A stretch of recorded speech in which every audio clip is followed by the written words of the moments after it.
সুপ্রভাত বন্ধুরা, আমি ত্রিপুরা থেকে মেধাশ্রী। এটা আমার প্রথম ব্লগ। তো আজকে বৃহস্পতিবার, আর আমাদের গ্রামের বাড়িতে গোবর চিটা দিতে হয় সারা বাড়িতে।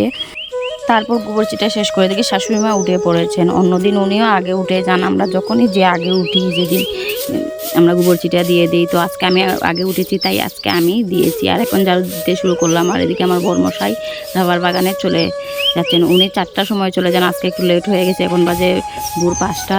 তো উনিও চলে গেলেন রাবার বাগানে। আর এদিকে আমি ঝাড়ু দিতে শুরু করলাম।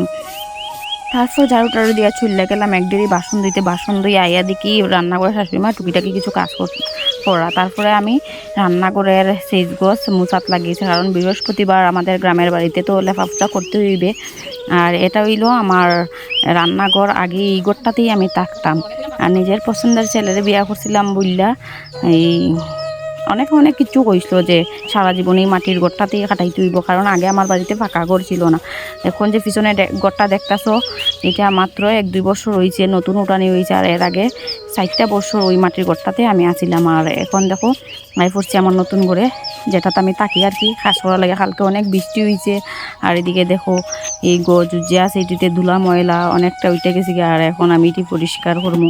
আর একটা সাইডে প্লাস্টার হয়েছে ইদানিং, এটার মধ্যে একটু জলও দিয়ে দিলাম। আর এখন এটিতে ভালো করে পরিষ্কার করলাম।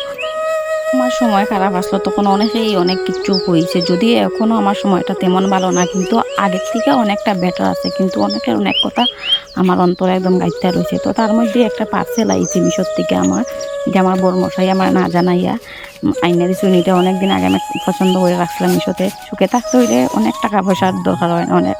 সব থেকে বড় কথা হয়েছে ভালো একটা জীবনসঙ্গী চাই। তো এইদিকে দেখো শাড়িটা অনেক সুন্দর, কিন্তু আমার খুবই পছন্দ হয়েছে। কেমন হইছে জানাইও। আর আজকের লেগা এতটুকুই, টাটা সবাই।